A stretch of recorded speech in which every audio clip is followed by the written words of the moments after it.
I would like to follow up on my last video in which I said civilization is the deception that will end life on earth.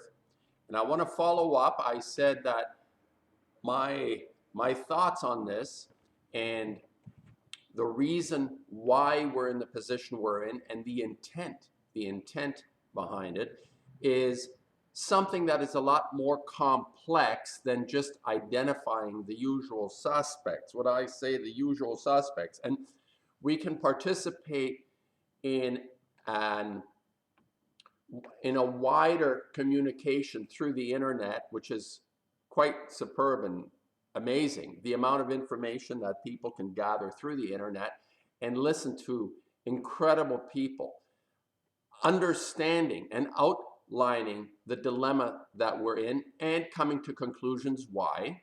And as I say, the usual suspects always come up, the secret societies, the occult.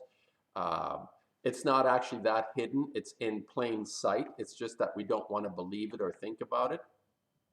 And I'm interested in trying to come to terms with the idea why it is that knowing what we know, and I say we all know, why we essentially feel quite helpless or inactive.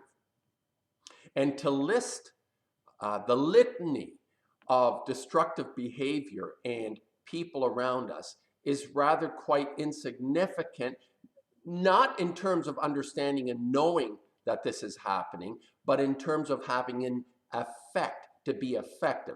And I'd like to just come, and I don't want to try to make this too wordy because as I speak, I know this, but I need to formulate the words connected to this knowing.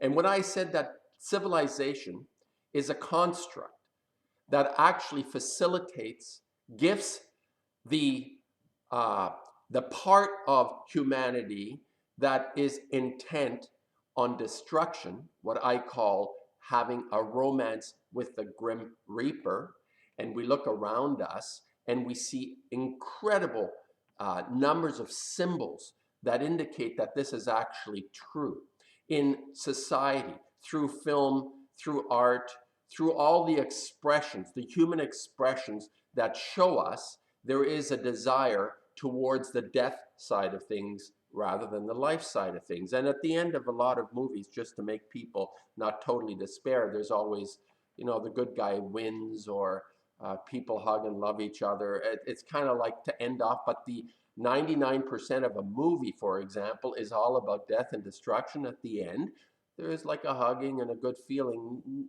I'm not watching many movies anymore, but that may end soon, where there is quite a depressing feeling at the end of this experience. Now, where does this originate? This is what I'm interested in.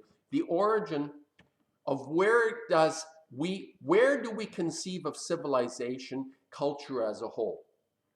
And there have been people that have articulated this. They're considered to be anarchists because there is an intrinsic resistance to the idea of organizing ourselves within arbitrary rules, within statutes, within laws that really make no sense. In a general way, it does make sense to people that benefit from it. And the very concept of benefit is really interesting as well. What does it mean to benefit? And quite often where that leads us is into a type of gratification, that a benefit is associated with a gratification. Now, this is very important for me because gratification supersedes all other constructs in this regard, but there is a fundamental premise that I see around this feeling of gratification to attract us to this, to make us feel that there is a scarcity and we want some of it. We are trying to gratify ourselves, is a very peculiar concept in itself because it's not rooted in our nature. I do not see this when I dig deeper into myself and understand myself, and when I'm working, I see that I'm actually attempting to get outside of that feeling of self-gratification, gratification in general, in order to be somehow part of what I consider to be a mystery, this larger mystery that we're involved in. And the origin of our direction, let's just assume that there was even, let's say, a very neutral playing field when it comes to our consciousness as human beings at some part in history, whether it's 1,000 years ago or 1,000,000 or 5 billion, whatever that point was. I suspect there was a very neutral position that we actually had in relation to everything else, meaning that we were neither constructive or destructive or anything. We were neutral.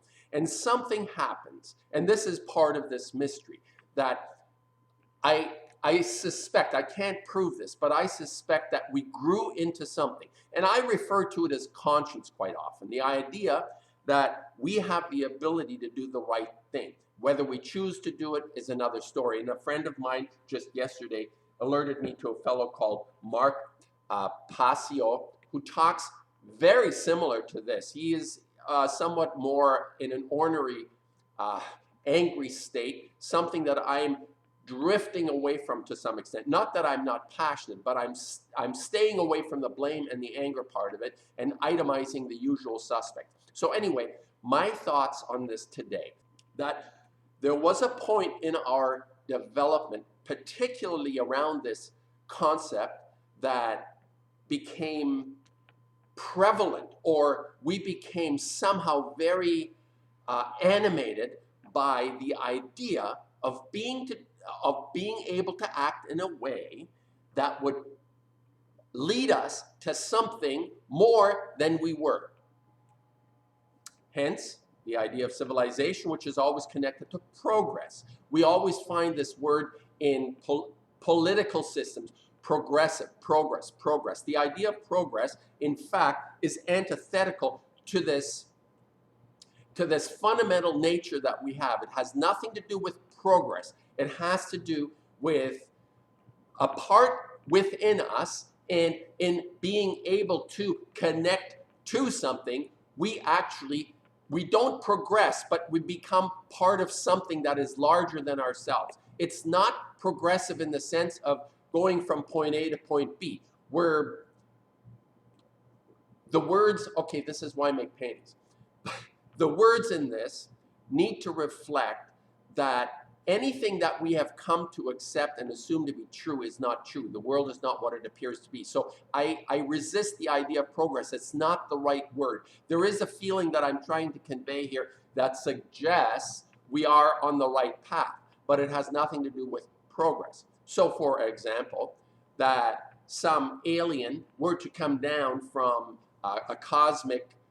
from a distant cosmic place and observe us in this state of just early becoming, we would appear to be rather basic and primitive in appearance. But as this alien approaches the human being that is running around naked, not hairy, I don't think hairy at all, like the way we look, and the alien would observe a peculiar aspect to this life form, these beings, because he would be in contact with them automatically, or through choice, the ability to communicate without saying words. For example, that we had an innate ability to communicate with each other without creating systems of language the way we understand it, civilization.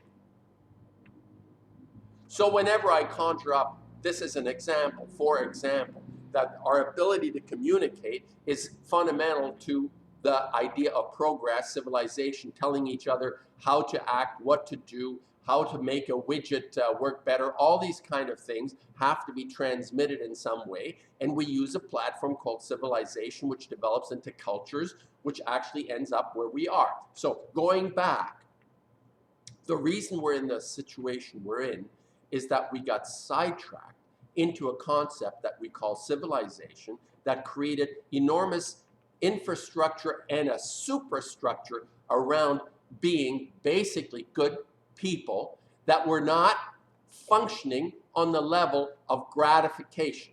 So civilization replaces something which is called self-gratification and gratification with an innate acceptance of who we were. And I think I'm going to leave it here. I'm going to keep developing this as I think about it, that the reason we're in the situation that we're in is not based on all the usual suspects going mucky-muck, but that we ourselves, somewhere in history, were coerced or seduced, whichever way that happened, or overpowered into a direction that was meant to fail. And meant to fail from the point of view of not allowing us to keep in touch and contact with this larger structure that is around us based on conscience, based on doing the right thing. Wanting to do something that actually benefits, truly benefits, in a large sense. And I'll continue on this because it's becoming more clear for me in my own direction how to proceed in my own life. And when we begin to do the right thing, our lives fall into place. They become more balanced. Whether that is personally taking care of ourselves through proper diet or lifestyle, behavior, attitude, emotions, actions towards other people, our lives become more balanced. That's what I feel in my own life. And I see the problem of Fukushima and the catastrophes that we face as a human race will be resolved as each person begins to get in touch with this notion that what the constructs around us, number one, aren't working. We need to accept that.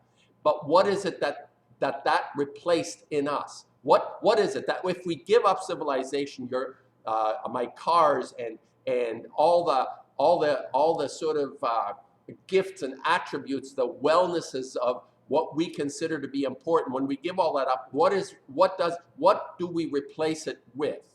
I think this is how people work. You got to figure out what it is that we replace it with, and what is more grand than being able to appreciate a sunrise, a sunset, a wonderful dinner, a conversation. The things that really matter are going to replace that which has been imposed on us, which is civilization, which was the deceit that leads us into the trouble that we're in right now. I'll continue further on the intent as well.